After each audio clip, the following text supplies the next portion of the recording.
Rose, I've seen so many stories in attention to the fact that you cut your hair. Are you surprised that people paid that much attention to it? Were you expecting that at all? Like, I'm not surprised, but at the same time, I always question, why is hair even a big deal? You know, so that's part of the reason why I cut it off too, is just to ask the question, like, why does anybody care? You know, but that's just the way society is nowadays. They focus on really weird things. You made the comment when you did it that this isn't a beauty pageant. Was that directed at Paige at all? No. It's more like just directed at just, you know, anybody that thinks it's a beauty pageant. You know, obviously nobody actually thinks that, but I think some people get a little distracted and focus on other things other than just the fight. We'll focus on the fight. What do you think about Paige as a fighter? I mean, is she a media creation, a UFC hype creation, or do you feel that she's legit? No, I mean, she has a reason for people to talk about her. I mean, she's definitely on a roll.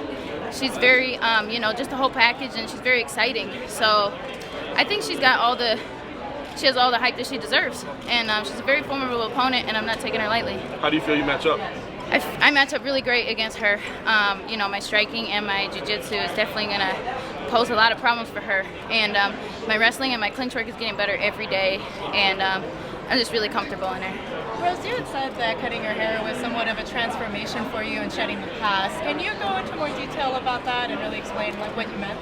Yeah, I guess it's definitely you could probably write a book on it, but just years and years of playing in sports, not just fighting, ever since growing up, and always being a tomboy growing up and not really wanting to have to do my hair. I don't even know how to do it, you know, and I don't know, I just got to put a whole bunch of product in it and just not really, I'm more, I want to just be able to wake up in the morning and feel pretty, not have to do a whole bunch of crap. So, you know, simply just like shedding the past in terms of like being psychologically mean to my hair as well as physically and just ripping it out all the time. So. Led on your last, a couple fights back with Carla, you said that all the media pressure was a little bit much. How are you handling things this week? Great, you know, there's definitely a lot of people here, not just for the fights, but for the rodeo and stuff, and it was a little overwhelming, like the first day here, but I just kind of settled in, and I got my dog here with me, so, and I've got the right people around me, and we know how to like kind of just monitor my feelings all the time and be honest about everything. Like, it's okay to feel like weird or scared or this and that. Like, just being able to face it better and be honest about it makes me stronger and better. In terms of going after another title shot, where do you think that this fight, should you take a win over Paige, puts you? To me, I don't really even think about that, you know, just this fight. Obviously, that's what I think that people want. I think that people want me to be in a title shot once again. You know, but I'm really not looking at that. Just focusing on this fight. Rose, Paige is known for a pressure fighting style. Do you feel like your active submission game is going to help neutralize that? Yeah, I mean, she makes a lot of mistakes in her fight, and just girls haven't been able to capitalize on it yet. I mean, she has such heart and tenacity that she's able to kind of make up for it in that sense, and she also uses her mistakes to her advantage, because some people overly jump on things, or you know, try and jump on her back and try and choke her out too fast, and she gets right back on top, and she likes those scrambles. So, but for me, I'm really good in the scrambles. Like, it takes me less than a second to see something and grab onto it, so she's got to be very careful. Is this Mishka's first scrum, and how's she handling it? You know, she's actually doing really well.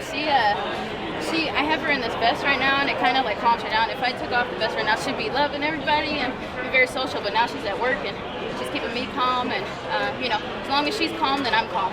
You and your fiance Pat Barry are, you know, one of the most prominent couples in the UFC. I know you've been training together for a long time. Is this sort of thing kind of old hat to you guys at this point, or do you still find ways to train together that you know, you're discovering?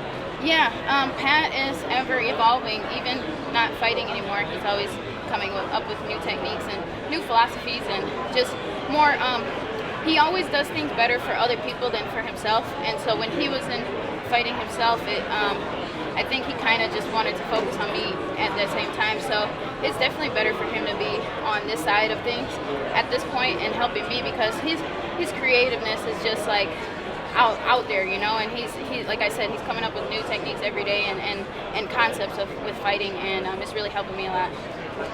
You're living in Colorado now. How do you feel the altitude trains are going to help you? I think, like, I don't really know necessarily physically, like, what are all the advantages, like, scientifically and stuff like that. I know it, like, raises your blood cell count or whatever, but for me, it's more mental. It's like, now I don't even like going back and forth between the altitude unless if I go like back and forth twice. I don't even really notice it anymore. So it's just more being able to be okay with being comfortable. I don't think you ever get fully acclimated to the altitude. It's just being okay with things that make you uncomfortable, and that's just one more obstacle that I can overcome, and it makes me stronger mentally, as well as any obstacle that comes my way here. Have you noticed more energy since coming to Vegas? Yeah, I do, and I don't know if it's just because of the altitude or if it's because I'm just like,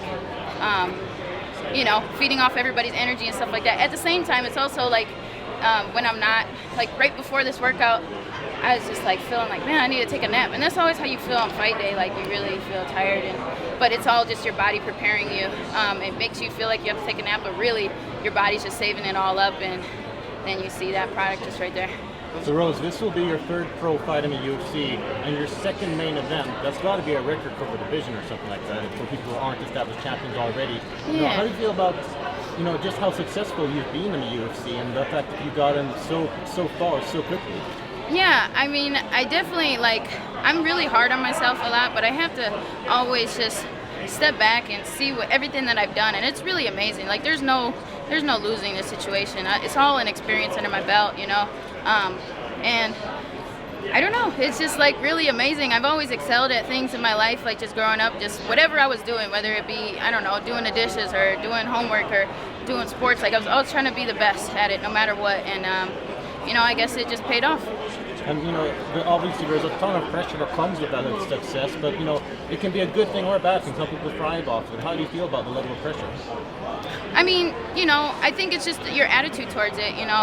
This fight, like I said before, I was kind of like last time I was in the title shot, I was focused on the past and then too much focus on the future. I just gotta stay present in the moment right now. I'm enjoying these interviews and stuff, and I'm enjoying just my time here in Vegas every day. And I'm not gonna look past or before that, or after that, I should say. That being said, headlining this card, it's a huge fight week. You're being used to sell a big card. Does this feel like a new phase in your career or a next step? Yeah, it always is. I wake up every morning trying to be a new, better person and version of myself. I never try and be the same thing. So that's what's going to be hard for girls to keep up with me, because I'm always ever evolving my style, always trying to improve, and you can't ever expect anything from me. You can always just expect me to be dangerous. How about in the wrestling department? I know that was something that you wanted to put some focus on. How much have you really honed that in on this training camp? Paige isn't necessarily so much as so for this fight in particular, I'm always working on just wrestling in general, but for this fight we've more worked on the upper body type of stuff. The low level double leg, low double legs to shoot in. It's not really her style necessarily, but I'm also prepared for that if she decides to throw a wrench into things. I'm always prepared. But, I've been working a lot with Justin Gaethje, who's a WSOF champ, and she's like, his fighting style is like Paige with times 1,000. And he just goes in there, goes forward, knocks people out, but he's also a really good wrestler. And he's more working on clinch defense and, just neutralizing that position and being explosive in the places that she wants you to just crumble. In regards to women's MMA, what was your reaction to Holly Holm knockout? Man, if somebody had recorded my reaction, I was all over the place. I was so impressed with Holly. I can't even imagine how much pressure that Ronda was under in that fight and just in any of her fights. But, so I still have a huge level of respect for her and just going out there and being so gangster with it and just keep running forward at her. But Holly, man, she's an inspiration. She's just so impressive, beyond impressive, beyond words.